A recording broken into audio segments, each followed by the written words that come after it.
Bienvenidos a Destino, el debate de la semana. Hoy nos acompaña el obispo más expresivo, el más beligerante y el más polémico de la Conferencia Episcopal de Guatemala. Está con nosotros Monseñor Álvaro Ramazzini, él es obispo de la diócesis de Huehuetenango. Acompáñenos a conversar con él. A Cristo, sumo sacerdote, que por nosotros... Monseñor Álvaro Ramazzini fue nombrado como obispo del departamento de Huehuetenango por el Vaticano durante el año 2012. A su llegada, creó grandes expectativas para distintos sectores y una esperanza para otros, caracterizado por emitir opiniones acerca de algunos conflictos sociales que se desarrollan en el país, el cual ha permitido resolver y mantener mesas de diálogos con grupos organizados en cada comunidad. El liderazgo que él ejerce desde la Iglesia Católica es bueno, en el sentido de que cuando de alguna forma las cosas se han salido o se han querido salir de control, de alguna manera él ha incidido para que las cosas vuelvan a su normalidad, haciendo un trabajo conjunto desde la institucionalidad con la Iglesia y los actores de la sociedad civil. Por otro lado, los representantes del Centro de Estudios y Documentación de la Frontera Occidental de Guatemala, CEDFOG, Ramazzini ha realizado análisis críticos sobre la exclusión de pueblos mayas. Asimismo, a su llegada a Huehuetenango ha tratado temas de pueblos indígenas, apoyo a los desposeídos y respeto a los recursos naturales. También hay que sumar la incidencia que dejó en San Marcos, y de alguna forma pues esto conlleva a que faciliten, como yo les decía, la mediación en diferentes municipios de aquí. Huehuetenango, con más de 1.300.000 habitantes, donde existen conflictos de tierras, problemas sociales, culturales y sobre todo migratorio, ha sido referente para muchos en la protección y el respeto a los derechos humanos y principalmente de los migrantes. Ya que él es una de las personas que apoya bastante el tema migratorio, él es el encargado de la movilidad humana, que se le llama. Entonces, en cuestión del tema migratorio, él ha sido una de las personas que nos ha apoyado, tanto en albergue como asilo político. Algunos sectores han criticado el trabajo que el jerarca de la Iglesia Católica de Huehuetenango ha realizado en torno a mediaciones en conflictos sobre temas de minerías e hidroeléctricas, principalmente en defensa a los más empobrecidos. Hemos logrado en algunas oportunidades la mediación en algunos temas de la conflictividad social, específicamente en el área norte.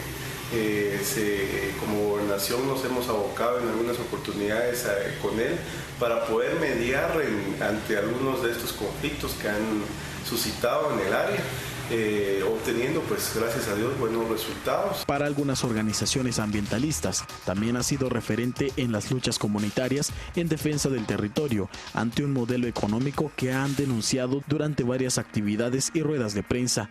Departamento donde existen licencias mineras e hidroeléctricas sin el consentimiento de las comunidades. Es por ello que, aparte de su trabajo eclesiástico, también hace uso del trabajo para apoyar a los más necesitados y excluidos. Desde Huehuetenango reporta para Canal Antigua, Haroldo Mateo. Le damos la bienvenida a Monseñor Ramazzini, gracias por acompañarnos hoy en Destino Debate. Y Carmen Ortiz tiene la primera pregunta de esta conversación. Muchas gracias por la oportunidad. Monseñor, Juan Luis mencionaba en introducción que usted es considerado el obispo más polémico de la Conferencia Episcopal de Guatemala. ¿A qué atribuye esto? Bueno, antes agradezco la palabra polémico y no beligerante, ¿no? Porque algunos me escribían, ¿y por qué le pusieron beligerante? En realidad, uno muchas veces se va creando una fama de la cual uno no se da cuenta. Yo lo atribuyo tal vez a las opciones que yo he hecho, que para mi vida son muy claras, opciones en favor de los más pobres, de los campesinos, de los indígenas, el tal vez también hablar con claridad de lo que está pasando.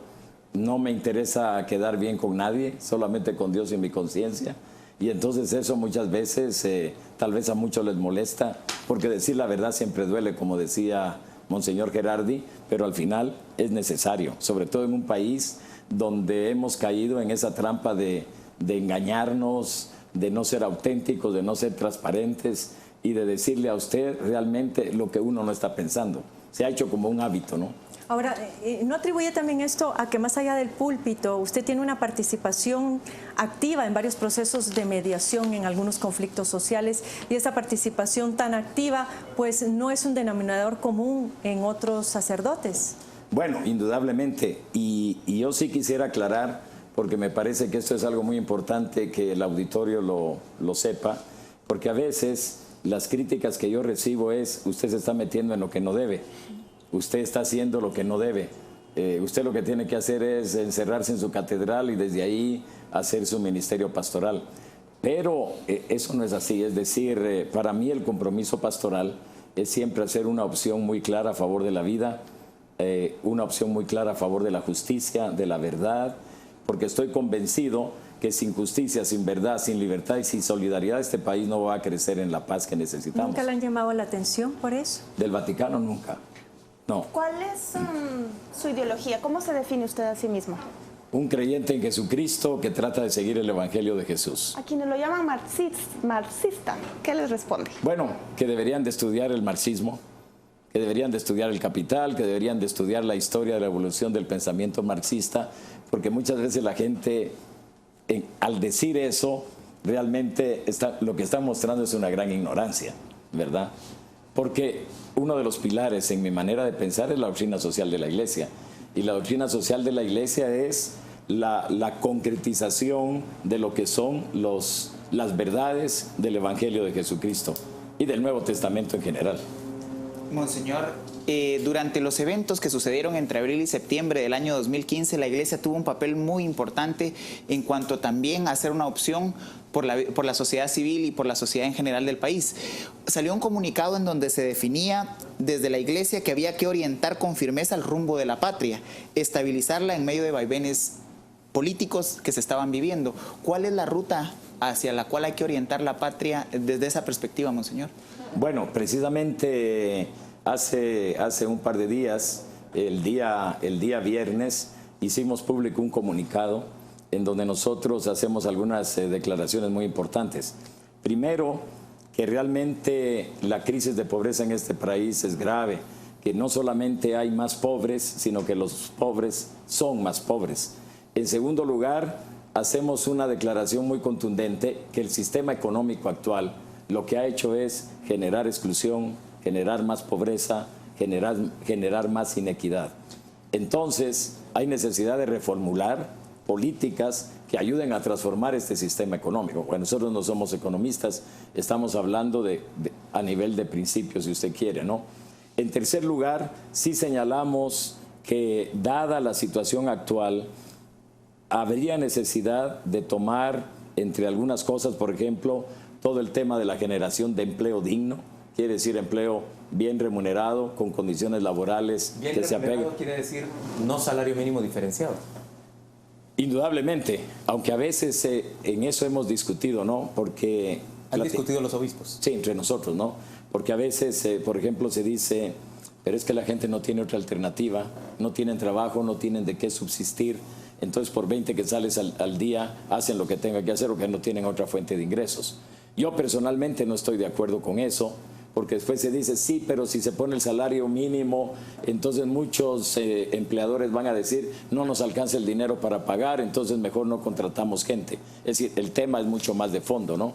Pero volviendo a lo que usted decía, hablamos de la necesidad de un pacto fiscal en este comunicado, porque sin una reforma tributaria profunda, ¿de dónde va a venir el dinero? No podemos estar siempre pidiendo, dennos esto, cuando la cooperación internacional al desarrollo en este país ha gastado millones de euros, sobre todo de euros en el caso de la Comunidad Europea, ¿no?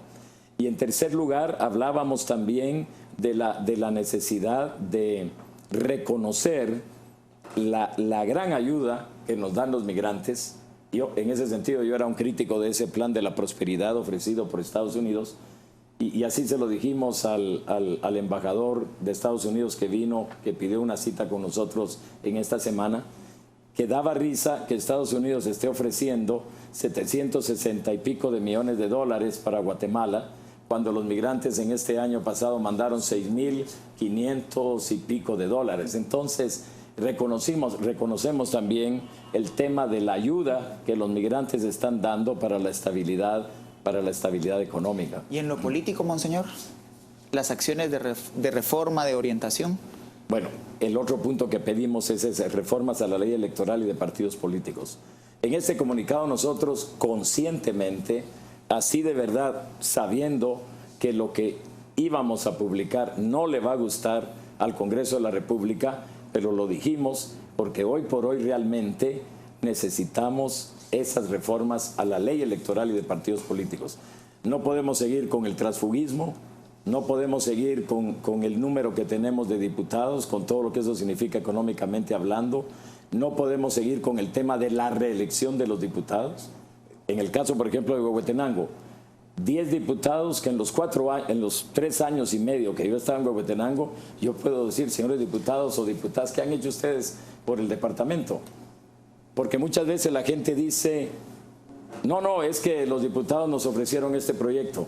Es que los diputados nos ofrecieron estos puestos de trabajo. No es trabajo de los diputados. Los diputados tienen que verificar que en la discusión del presupuesto nacional, el departamento al que ellos representan tenga lo que debe de tener. Es decir, se supone que ellos conocen el departamento, ¿no? Entonces, 10 diputados. Y nosotros le decíamos a la población antes de las elecciones, no vuelvan a elegir a estos 10 porque realmente no hemos visto nada positivo para el departamento. Entonces, en ese sentido, las declaraciones nuestras sobre el Congreso de la República son muy fuertes porque lo consideramos el órgano más ineficiente en toda la estructura del Estado de Guatemala y el más inmoral. Así lo decimos con esa claridad. Don Adrián Zapata tiene la siguiente pregunta.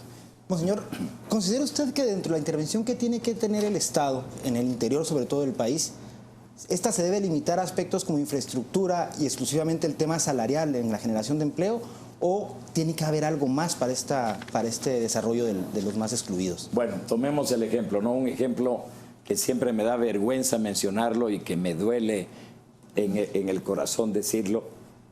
De cada 100 niños indígenas, 59 están desnutridos crónicamente, niños de 1 a 5 años de edad. ¿Cómo es posible en un país con las cantidades de tierra que tenemos que haya niños que sufran desnutrición crónica infantil? Eso es vergonzoso para Guatemala. En cambio, en las comunidades no indígenas, el índice baja, 49%. ¿Por qué esa diferencia? Una razón obvia es los pueblos indígenas siempre han estado a un lado, y ahora que los pueblos indígenas comienzan a tomar conciencia que ya hace años que esto sucede, a decir, señores, señoras, aquí estamos nosotros, aquí hemos vivido nosotros siempre, respétennos, tómenos en cuenta, etcétera, comienzan entonces a hacer toda esta criminalización para ciertos líderes, ¿no? Entonces, en ese sentido digo, el tema de entrar a reformas profundas es absolutamente necesario. Yo muchas veces criticaba la construcción del aeropuerto de Guatemala. ¿Por qué hay necesidad de un aeropuerto así tan grande como se hizo, con la cantidad de dinero que se invirtió? Alguien dice, es que necesitamos atraer turismo. Bueno, hagamos un balance. ¿Qué nos deja el turismo en realidad? ¿Qué deja el turismo? Y hasta dónde un aeropuerto más grande iba a ayudar a que esto pudiera aumentar el beneficio de los ingresos económicos del turismo. ¿Vis a vis que la inversión de ese dinero en qué? ¿Cómo? ¿Frente a qué? Digamos, frente a lo que significa las ganancias para el país. Pero el tema mío era este, ¿no? Si tenemos crisis en los hospitales por falta de infraestructura, si tenemos crisis en el sistema carcelario por falta de infraestructura, si tenemos crisis en la infraestructura educativa, ¿cómo vamos a gastar millones de millones en un aeropuerto y decir, tenemos el aeropuerto más funcional de América Central cuando tenemos problemas que no se han resuelto? Monseñor, vamos de inmediato a escuchar qué se dice en las redes sociales, qué mensajes le envían, qué preguntas le plantean nuestros televidentes por medio de Twitter y por medio de Facebook. Adelante, José Ávila.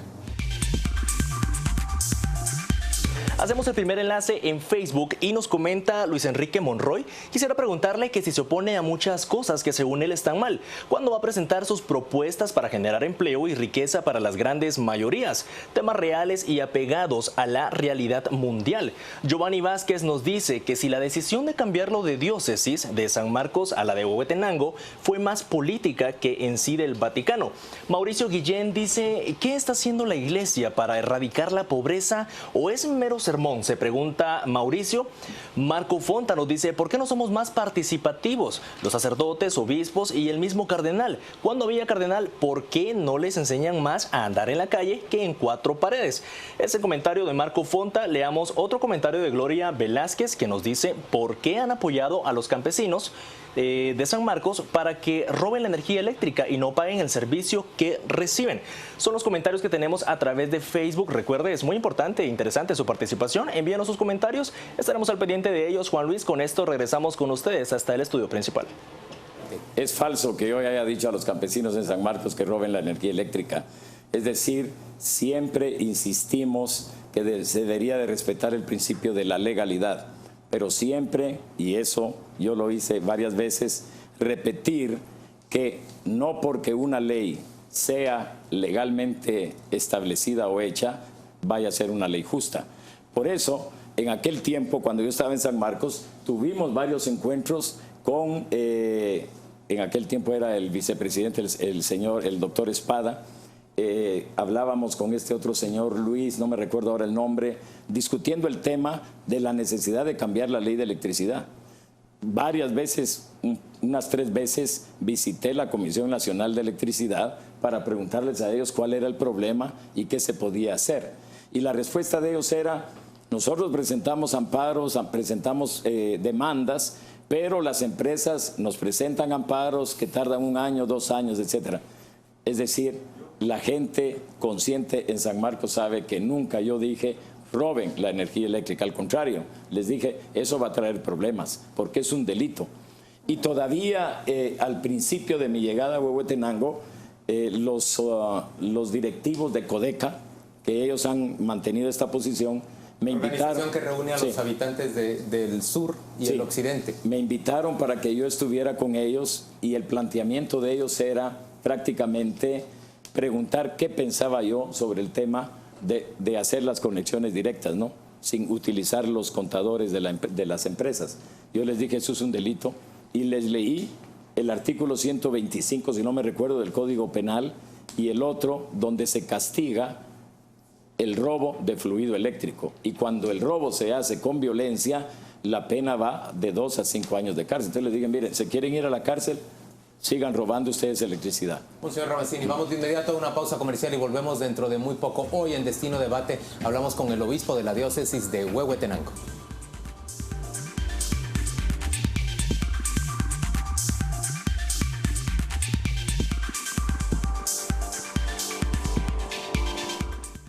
En Destino, el debate de la semana, conversamos con Monseñor Álvaro Ramazzini. Edgar Ortiz tiene la siguiente pregunta. Monseñor, se le ha visto muy activo en temas de mediación de conflictos sociales. Yo le preguntaría en ese sentido 2 cosas. Una, ¿continúa usted activo en asuntos de mediación de conflictos sociales? Y la segunda sería, ¿cuál es para usted el tema que merece más atención en cuanto a conflictividad social en este momento?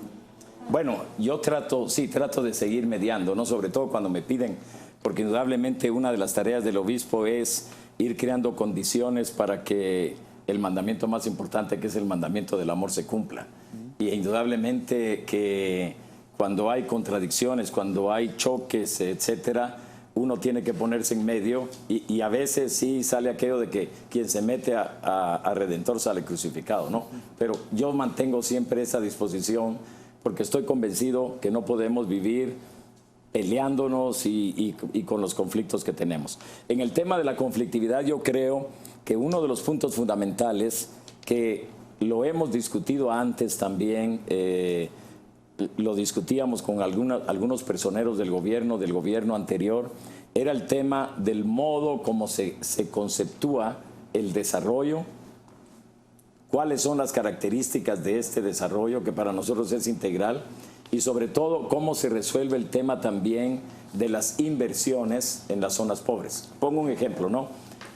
Se critica es que la gente de las áreas en donde se quiere construir una hidroeléctrica es gente ignorante, que no sabe que necesitamos la electricidad. No, la gente lo sabe y la gente sabe que necesita la electricidad. ¿Dónde está el problema? El problema es doble. Primero, que hay un convenio 169 de las poblaciones indígenas que no se ha cumplido en Guatemala, ni siquiera se ha reglamentado. La consulta, dice usted. Sí, la consulta comunitaria. Y en segundo lugar, la gran pregunta de las personas es, ¿y qué beneficio nos trae a nosotros este proyecto? Y entonces dice, si no vemos los beneficios, no queremos ese tipo de proyecto. Entonces, el modo de acercarse también a las comunidades tiene que ver mucho, porque se piensa que como yo ya tengo la licencia dada por el Ministerio de Energía y Minas o por el Ministerio del Medio Ambiente, yo voy con mi maquinaria, entro y señores, aquí yo vengo a hacer algo para el desarrollo del país. No, las comunidades dicen, aquí estamos nosotros, tienen que tomarnos en cuenta. Las comunidades lo dicen, monseñor, pero usted hace un minuto hablaba de la criminalización que se está haciendo de ese liderazgo comunitario, indígena en concreto, mencionó usted, porque se convierten en beligerantes. Ya vamos a ir respecto a esa... Muy bien, de vuelta a esa palabra. Pero está el caso de Rigoberto Juárez, por ejemplo, el director o el presidente de ese gobierno plurinacional que se estableció en Huehuetenango y que inspira mucho temor porque pareciera una aspiración secesionista o de redefinición dentro del territorio nacional. Ese movimiento parece salir a decir que en Guatemala se convive con un sistema de desarrollo económico, el sistema de mercado, y que ese es absolutamente inconciliable con la cultura de los indígenas. ¿Cómo podemos relacionar al sistema que domina en el país con esa oposición que pareciera tan extrema? Bueno, creo que el asunto es más profundo. Es decir, no es solamente asunto de lo que usted acaba de lo que usted acaba de decir, es decir, de la redefinición o de crear un Estado dentro de otro Estado, sino sencillamente de aplicar el artículo número 1 de la Constitución de la República. Es decir, el Estado de Guatemala está organizado para buscar el bien común, sin hacer discriminación de ninguna clase. En el tema de este gobierno plurinacional, ¿qué es lo que yo analizo? Lo que yo analizo es que ya desde hace algunos años comienza a resurgir con fuerza el sentido de la identidad y dignidad de los pueblos indígenas. Y no solamente tomando en cuenta que están en este territorio, que hablan esta lengua, sino que tienen su propia cosmovisión, que tienen también su propia organización, las autoridades ancestrales, por ejemplo, que tienen también su propia manera de relacionarse entre ellos y en situaciones o en lugares en donde el Estado nunca ha estado presente. ¿Qué puede significar para una comunidad indígena, por ejemplo, hablar de un ministerio si nunca han visto acciones de ese ministerio, sea el que sea, en su lugar? Entonces, el tema es más bien de reafirmación de la identidad, en este caso de la identidad indígena, que quieren decir, bueno, aquí estamos nosotros. El tema nosotros nos lo planteamos también a nivel eclesial, ¿no? Desde hace años nosotros estamos diciendo, queremos obispos indígenas, pero ha sido un proceso que no ha avanzado tan rápidamente, porque si nosotros defendemos a las poblaciones indígenas, tenemos que dar el ejemplo. Pero, por ejemplo, ¿cuántos diputados indígenas logramos tener o cuántas mujeres indígenas diputadas logramos tener? Por poner un caso. Pero la presencia de esos obispos indígenas, esos diputados indígenas o esos ministros indígenas, ¿va a movernos, cree usted, hacia la redefinición del país? Es decir, ¿el país va a seguir siendo, digamos, monocultural en términos de una sola cultura que domina al resto de las culturas en el territorio? No debería ser así, no debería ser así. Porque claro, en los deberíamos redefinirnos, dice usted. Sí, claro, porque en los acuerdos de paz está definida Guatemala como un país pluriétnico, multicultural y multilingüe. Comencemos con el tema, por ejemplo, de la educación. Es una ley que la educación tiene que ser bilingüe. En el caso de San Marcos, nosotros teníamos un colegio, porque ahí en uno de los Twitter decía, ¿y qué ha hecho la iglesia, no? Teníamos un colegio que enseñaba todo en MAM. Los maestros que salían de ese colegio, que fue una iniciativa de un venerable sacerdote que todavía vive, Monseñor José Carrera, todos los estudiantes aprendían todo en MAM. Se graduaban de maestros. ¿Cuál era el problema después? No encontraban trabajo. Porque el Ministerio de Educación no tenía plazas para maestros bilingües en MAM castellano. Y entonces usted ve que eso de multilingüe, multicultural y pluriétnico quedó escrito, porque los acuerdos de paz están ahí guardados en el cajón de no sé quién. Y en oportunidades económicas, monseñor, a partir de su experiencia en esa área noroccidental y en función de lo que se está discutiendo, ¿qué otras opciones para el desarrollo humano y el desarrollo económico de la región hay, aparte de lo que ya se ha hablado de las mineras y las hidroeléctricas que han generado tanta conflictividad en el área? yo creo que una de las alternativas, es decir, hay unos que dicen Guatemala debe ser industrializada. Sí. ¿De qué industrias vamos a hablar? ¿De qué clase de industrias vamos a hablar? ¿De qué generación de empleos dignos se van a producir si establecemos esas industrias? Pero cuando yo analizo el nivel de educación formal de las grandes mayorías indígenas y también de ciertos sectores ladinos del oriente de Guatemala, cuando yo analizo la falta de capacidad porque no ha habido una educación formal, yo veo el horizonte de la industrialización lejanísimo. Tenemos que ir resolviendo los problemas inmediatos. En ese sentido, una de las propuestas que yo nunca logré realizar en San Marcos era la de poder tener más institutos de educación técnica, donde realmente hubiera posibilidades de educación en plomería, por ejemplo, en ese tipo de oficios, carpintería, etcétera, ¿no? Porque claro, una de las deficiencias al hacer el análisis de la situación educacional en Guatemala es que no se ha hecho un diagnóstico del mercado laboral. Por ahí habría que comenzar, ¿no? ¿Qué tipo de trabajos necesitamos para poder generar ingresos que les permitan a las familias tener unas condiciones de vida dignas? Yo quiero regresar a la conflictividad. Además de cumplir con el convenio 169, ¿qué recomendaciones plantea usted para reducir la conflictividad? El diálogo. Pero ha funcionado el diálogo, porque siempre hay una mesa de diálogo nacional y estamos en la misma. Un sistema también. Sí, pero hay aquí dos factores que hay que tomar en cuenta. Primero, ¿quiénes van a participar en el diálogo? Verificar realmente la representatividad de los participantes en el diálogo. Por ejemplo, en los diálogos nunca tuvimos presencia de las autoridades ancestrales. Tal vez fue un fallo de los que organizaron el diálogo, no lo sé. Pero muchas veces en las comunidades indígenas las autoridades ancestrales tienen más autoridad que el mismo alcalde. Entonces este es un elemento a tomarlo en cuenta. ¿Quiénes van a participar en el diálogo? Sí. Y en segundo lugar, acuerdos que se cumplan. Un cronograma de acuerdos, que eso es el punto más difícil a veces porque no hay una convergencia en los acuerdos.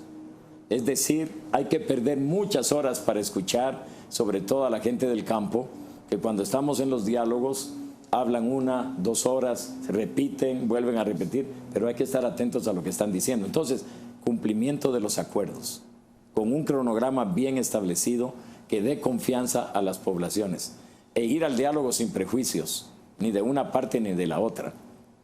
¿Verdad? Bueno, señor, una pregunta. Yo lo que escucho cuando usted menciona la conflictividad, entiendo que tiene que ver mucho con que pues hay dos actores, la empresa que desarrolla un proyecto eléctrico, por ejemplo, y el Estado que da la licencia. Y parece que quien queda a la deriva es la comunidad. ¿Se resolvería eso de alguna forma asignándoles los derechos de propiedad a la comunidad, que pudieran vender su derecho de explotación y percibir el beneficio, por ejemplo?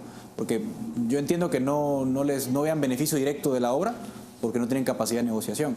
Si la tuvieran, si aceptaran una remuneración a cambio, ¿usted estaría de acuerdo con que se resuelva el problema por esa vía? Bueno, pienso que no, porque también la experiencia ahora es que muchas personas, por ejemplo, en San Miguel y Ixtahuacán, vendieron sus terrenos cuando Montana Exploradora había comenzado ya había hecho la exploración, iba a comenzar la explotación, ¿no?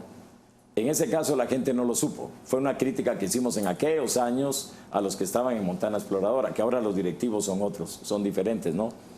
Yo creo que el tema no es tanto eso, sino el tema es lograr proyectos en los cuales las comunidades vean que realmente están siendo beneficiadas en un sentido integral y que no solamente el beneficio va para el empresario. Claro, el gran argumento es, bueno, nosotros empresarios somos los que estamos poniendo el capital, es cierto, pero ¿quiénes estaban ahí antes que vinieran los empresarios? Ir logrando ese balance, ¿no?, entre el que da el capital, la gente que está ahí, los beneficios reales que reciben. Por ejemplo, en el tema eléctrico, si la hidroeléctrica pasa de 5 megavatios, esa energía tiene que ser dada al mercado mayorista, ¿no? Es decir, tiene que entrar en todo el tendido nacional. La gente dice, ¿y vamos a tener electricidad aquí nosotros? No, señores, no pueden tener porque nosotros vamos a vender eso a los otros. Monseñor, a mí me queda una duda y es, usted que conoce las realidades de San Marcos, de Huehuetenango y de otros departamentos del país, ¿cree realmente que las necesidades y las demandas de los ciudadanos de estas regiones están conectadas con los temas de discusión a nivel de la política central del país? ¿Están vinculadas en alguna medida? ¿Están recogidas? ¿Hay conocimiento realmente por parte de las autoridades de lo que se está viviendo en el interior de la República, en los departamentos? Pienso que no. Le pongo un ejemplo, ¿no? Cuando, perdone que esté siempre refiriéndome a San Marcos, porque claro, una experiencia de 23 años es distinta a una de 3 años y medio, ¿no? Como estoy ahora en Huehuetenango.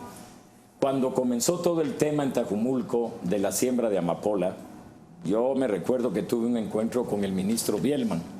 Hablábamos, porque estaba todo el tema del narcotráfico, Ortiz Chamalé y los capos allá abajo en la zona de Malacatán y etcétera, ¿no? Y él me decía, ¿usted qué piensa? ¿Cuál podría ser una manera para salir y solucionar este problema de la gente que está sembrando amapola? Porque eso fue creciendo. Y cuando yo llegué a San Marcos casi no había siembra de amapola. Dije, mira, hay que hacer un plan de desarrollo para Tajumulco. Bueno, llamó a Segeplan. Nunca se hizo ese plan de desarrollo. O si lo hicieron, no se ejecutó.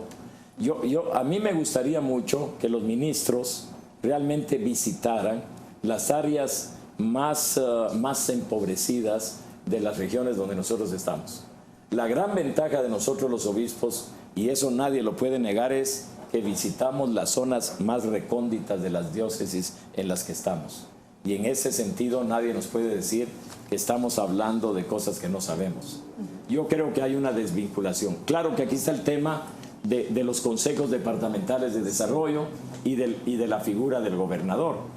Pero si los gobernadores son nombrados a dedo por el presidente sin seguir el proceso que está establecido de la terna que la sociedad civil debe de presentar, sin saber quién es la sociedad civil, porque eso hay que determinarlo también, ¿qué va a hacer un gobernador? Ejecutar lo que el presidente le dice, y si el presidente no conoce las realidades de su país. ¿Qué recomendación en concreto daría usted al presidente en este momento para el nombramiento que va a hacer de gobernadores? Que busque gente honrada, que busque gente coherente, que busque gente transparente, que busque gente que ha trabajado en desarrollo social, que busque gente que tiene el apoyo de las organizaciones sociales, que busque realmente alguien que tenga capacidad de convocatoria. ¿Y existe todo eso?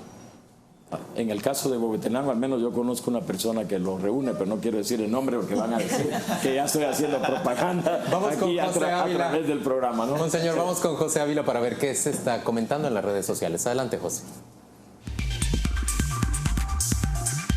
Iniciamos en esta ocasión de igual manera con Facebook. Irina Crespo nos dice, la pregunta sería, ¿por qué todas las iglesias no hacen un pacto fiscal, pagando un impuesto solidario y nacionalista para ayudar a salir de la crisis? Tenemos otro comentario que dice, le preguntaría por qué se ha convertido en la pesadilla de Ricardo Méndez Ruiz, de la Fundación Proterrorismo de los Avimilguas y de otra sarta de milicios trasnochados. Nos dice este usuario. Tenemos a Nicolás López que nos dice, ¿qué opina sobre la propuesta del gobierno plurinacional en la parte norte de Huehuetenango con relación a la defensa del territorio y las implicaciones en la gestión del poder local y departamental? Pasamos al comentario de Patricia Dardón que nos dice, ¿cuál es la orientación religiosa o política? Una pregunta directa para el monseñor. Adolfo Ordóñez nos dice, ¿qué ha hecho para permanecer vivo a pesar de su actitud confrontativa con el ejército y los gobiernos? Carlo Antonelli nos dice, ¿a quién le daría más puntos hasta hoy? ¿A Jimmy o a Taracena? Refiriéndose, claro, al presidente de la República y al presidente del Congreso de la República. Estos son los comentarios que tenemos tanto en Facebook, recuerden, en Twitter también tenemos participación. Juan Luis, con esto volvemos con ustedes para que continúen con las interrogantes. Voy a replantear la pregunta que le están haciendo por la vía de Twitter. Le voy a pedir que nos diga usted qué piensa del hecho de que Mario Taracena, el presidente del Congreso, haya hecho públicos los datos de las planillas 011, 029 y 022 de empleados del Congreso. Objetivamente me parece bien, porque se destapó ahí una olla de grillos. Ahora, subjetivamente uno se puede poner a pensar, ¿por qué lo hizo hasta ahora? ¿Sucedió eso hasta ahora o ha sucedido esto desde hace años? Si ha sucedido desde hace años, ¿por qué lo dijo hasta ahora? Es decir, en mi cabeza, y aquí sí es un prejuicio, yo desconfío totalmente de las declaraciones que puedan hacerse en ese ámbito del Congreso de la República. Conversamos con Monseñor Álvaro Ramazzini, es el obispo de Huehuetenango. Vamos rápidamente a la pausa comercial, volvemos dentro de muy poco.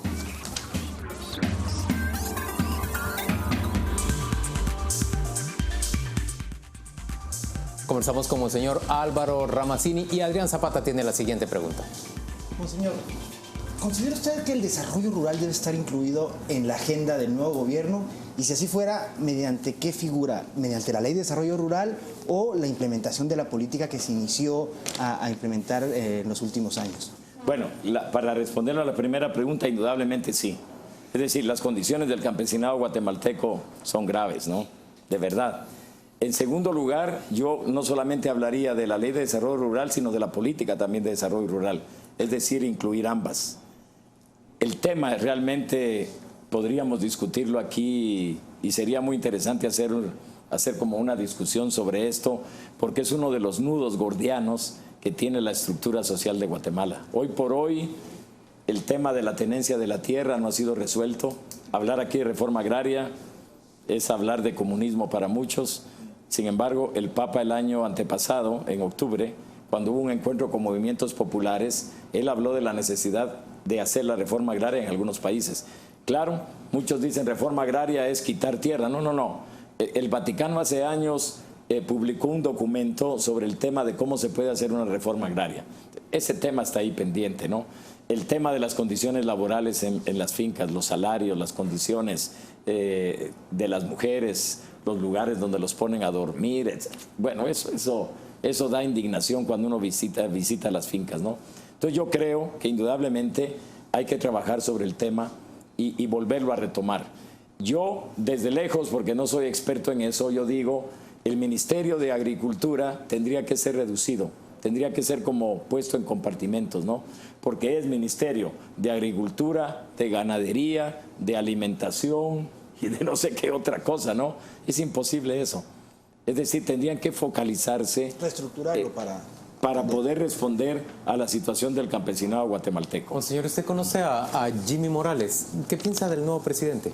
Bueno, yo lo conozco, ¿no? Lo conocí cuando él estaba en su campaña y vino a Huehuetenango y tuvimos un encuentro y luego volvió a regresar y tuvimos otro encuentro para intercambiar puntos de vista. Yo lo veo un hombre sincero, lo veo un hombre bien intencionado, lo veo un hombre que quiere realmente hacer cosas buenas para el país, que tiene buenas intenciones. Esa es la impresión que me da. No quisiera yo sentirme defraudado por él, porque lo he escuchado varias veces decir, yo no voy a negociar con nadie, yo no me voy a dejar presionar por nadie, yo no estoy recibiendo dinero de nadie, yo lo que quiero realmente es una Guatemala diferente para las grandes mayorías pobres de Guatemala. Entonces, yo tengo confianza en la palabra de él. Y a partir de eso, Monseñor, ¿cómo ve a la contraparte? Digamos, el presidente Morales representa la institucionalidad, pero a raíz de los movimientos del año pasado, ¿cómo vislumbra usted a la ciudadanía y a la sociedad que pudiera seguir manifestando? ¿Hay posibilidades de una oposición ciudadana? Bueno, eso también lo mencionábamos en nuestro comunicado del pasado viernes, ¿no? Nosotros señalábamos que hay una madurez política, cívica, que hay una mayor conciencia de tener incidencia, que hay un mayor espíritu de auditoría social, y yo de veras le pido a Dios y le pido a la población que no perdamos esa energía, que sigamos con esa actitud. Yo creo que auditoría social es fundamental en este país. Al final yo digo, ¿quiénes son los que pagamos los salarios de los diputados? ¿Quiénes pagamos los salarios de los magistrados? ¿Quiénes pagamos Es el pueblo. Los que pagan impuestos, los que pagamos el IVA, etcétera, estamos pagando los empleos de ellos. Entonces, exijámosles. En ese sentido, yo desearía de verdad que esa energía de movilización no se pierda, que se siga y que hagamos de verdad un trabajo de auditoría social. En el caso nuestro de Huehuetenango, con el presbiterio, hemos tomado la decisión que en el mes de febrero vamos a hacer una convocatoria a los 10 diputados, algunos reelectos, otros no, porque algunos no pudieron ser instalados, ¿no? Exactamente. Vamos a hacer una convocatoria para decirles qué es lo que ustedes planean en el Congreso hacer en favor del departamento de Huehuetenango. Díganoslo. Hay una espíritu también de exigencia de combate a la corrupción. ¿Usted ve que vamos en camino a abatirla? ¿El sistema es capaz de sanear la corrupción en el Estado? El sistema como sistema, bueno, el sistema lo hacemos las personas, ¿no? ¿Y qué tan? Habrá que trabajar mucho en la formación moral, y este es un tema que a mí siempre me hace pensar. La mayoría de guatemaltecos en este país se dicen cristianos, pongamos 95%, 97%. Pero ¿qué conciencia cristiana tenemos la mayoría de los que nos llamamos cristianos cuando somos indiferentes delante de la corrupción o cuando yo mismo soy cómplice de la corrupción? ¿Pero será cuestión de conciencia o de controles? De los dos, de conciencia y de controles, porque muchas veces, si no existiera para muchos la amenaza del castigo del infierno, muchos seguirían haciendo sus perversidades, ¿no? Es malo decirlo así, ¿no? Pero a muchas personas el freno para no seguir haciendo el mal es el miedo, es el temor. No debería ser así, debería ser la convicción. Entonces digo, controles y convicción.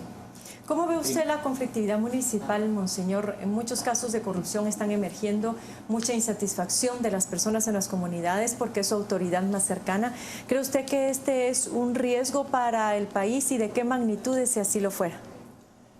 Que es un riesgo, porque realmente el alcalde y el consejo municipal tendrían que ser un vínculo de unidad para toda la población. Tendrían que tener la capacidad de unir y no de enfrentar.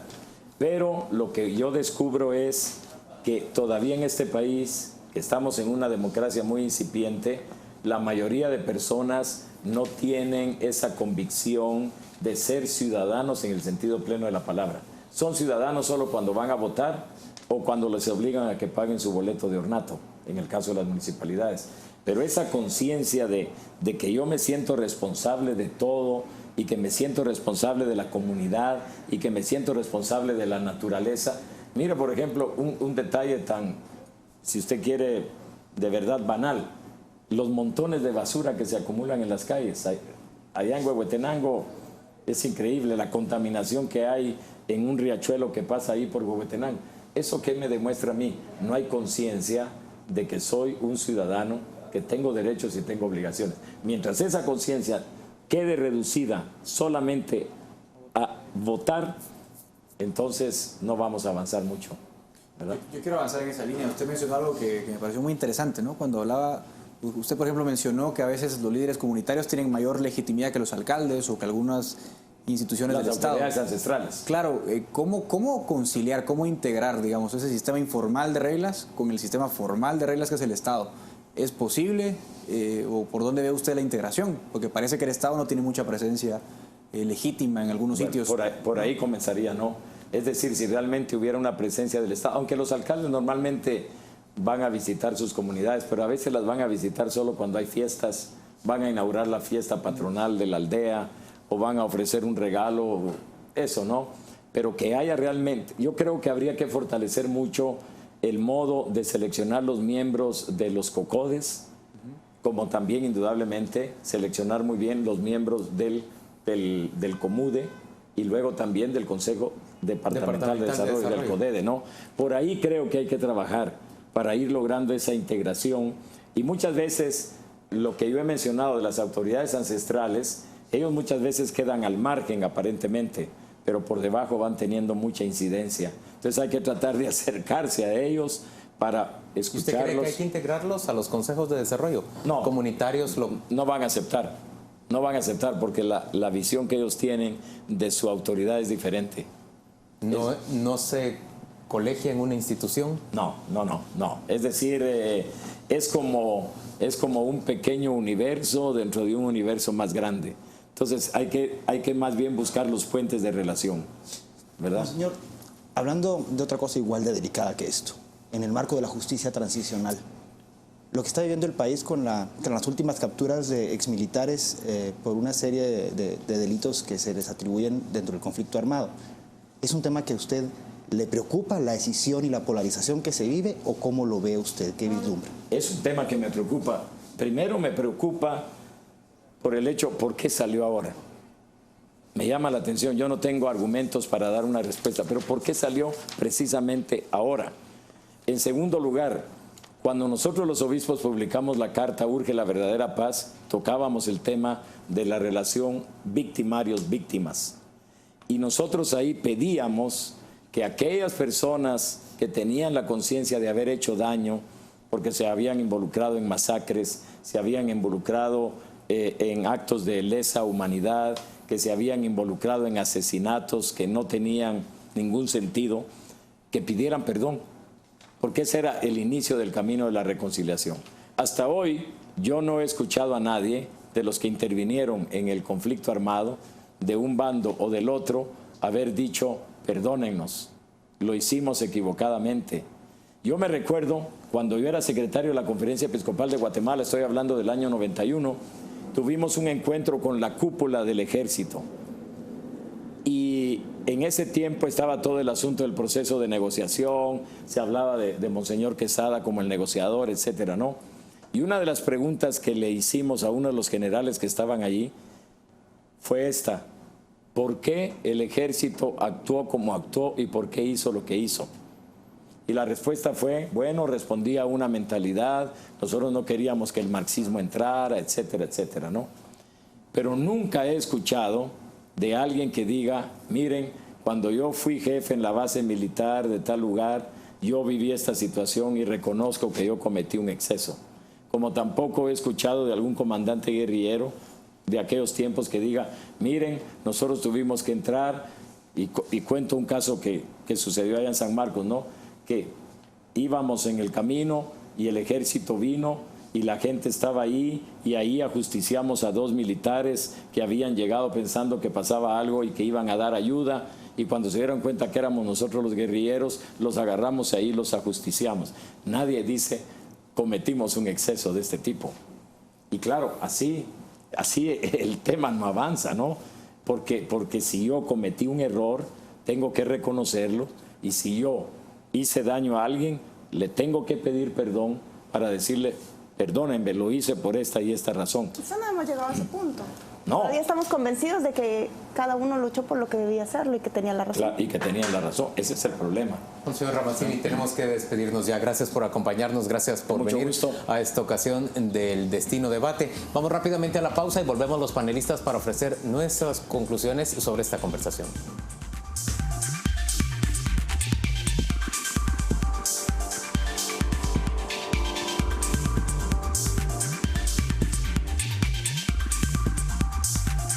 Arrancamos con las conclusiones de esta conversación como señor Álvaro Ramazzini. Cristian Castillo tiene la primera. En primer lugar, creo que queda muy expuesto la transparencia de Monseñor Ramazzini, un hombre del cual hay muchos mitos, que hoy los despeja. Es un hombre muy claro, tanto pastoral como social y políticamente. Me parece que la tranquilidad con la que abordó los temas que se debatieron la noche de hoy, y sobre todo su visión y su consecuencia con sus principios, quedó más que obvia. Eso es una esperanza, sobre todo para la región, que es una región muy conflictiva. Tienen en Monseñor Ramazzini un líder capaz de poder llegar a construir consensos y obviamente de buscar lo mejor para la sociedad, no para un sector, no para una visión ideológica, sino para el contexto social en el que él se desenvuelve. Bueno, a mí me parece que es una persona muy serena, pero al mismo tiempo muy profunda en el análisis, con toda la legitimidad, porque conoce la realidad, conoce la realidad in situ. Es decir, creo que también maneja la parte de la mediación de una manera muy legítima por lo mismo, entonces goza de mucha confianza. Me llama mucho la atención cuando manifiesta que espera que el señor presidente no lo defraude y que cree que es bien intencionado, pero me llama la atención allí que también tal vez el grado de capacidad y de toda la tarea que tiene que abordarse desde el Ejecutivo es grande el tacuche para llenarlo. Y además creo que en el marco de la justicia transicional me hace mucha reflexión cómo la aborda en el marco primero del reconocimiento y del perdón para poder partir de otras cosas, ¿no? A mí me pareció más balanceado de lo que quizás esperaba cuando uno ve las declaraciones en prensa o lo que se dice de él. Me pareció mucho más balanceado, lo digo como un punto positivo. También lo veo muy profundo en sus convicciones, muy sentado en lo que él cree que es lo mejor para su comunidad. Yo tengo un sesgo personal, lógicamente, porque yo soy muy amigo del Estado laico, entonces no me gusta mucho la intervención de la Iglesia, que tiene que ver con asuntos de conciencia interna, con los asuntos públicos, pero entiendo que también por tradición la Iglesia ha tenido un rol interesante en los temas de de este tipo. Ahora, por esa misma razón, yo creo que en algunos puntos se equivoca, ¿no? Por ejemplo, con sus apreciaciones de la ley electoral, quizás son un poco desfasadas de lo que debería hacerse, porque son campos que no tienen que ver con su labor de libertad de conciencia, pero también me pareció muy interesante el abordaje que le dio al tema de la conflictividad. Yo sí creo que hay un desfase entre las reglas formales, es decir, cómo el Estado aborda esos temas, y lo que evidentemente pasa en las comunidades, y él lo expone de una forma pues bastante clara, ¿no? Yo siempre lo había querido entrevistar y es bien complicado por los horarios, él se mantiene siempre en su región y viene poco a la capital y le interesa muy poco las cámaras y perder el tiempo en estas cosas porque tiene mucho que hacer. Le vi los zapatos, no sé si lo notaron, es un hombre que camina mucho y eso le da mucha legitimidad. Nos decía que no ve el programa porque regresa cansado y a tarde a su casa. Él camina todo Huehuetenango y tiene ese contacto directo con las comunidades e independientemente estemos de acuerdo o no con lo que él plantea, lo hace desde el contacto directo con la gente. Y me gustaría ver más líderes así, más líderes religiosos de distintas denominaciones que tengan ese acercamiento y que puedan plantear con esa autoridad y esa legitimidad que lo hace. Y me gustaría tener entrevistas más así, que más que entrevistas yo quisiera tener conversaciones, tomarme un café 2 horas con alguien como Monseñor y entender cómo se ve el mundo desde fuera de este ombliguito que es la capital. Creo que todos los territorios en todos los países suelen dividirse en campo, ciudad, rural, urbano. Esas son divisiones imaginarias que tienen propósitos administrativos y también de jurisdicción legal, por ejemplo. Lamentablemente en nuestro país esas divisiones territoriales también se convierten en divisiones de identidad y de clase, en separaciones abismales de realidades. Y eso dificulta mucho la convivencia sana, respetuosa, que yo creo que esa es una de las palabras claves que él estuvo mencionando respecto a las comunidades, y responsables.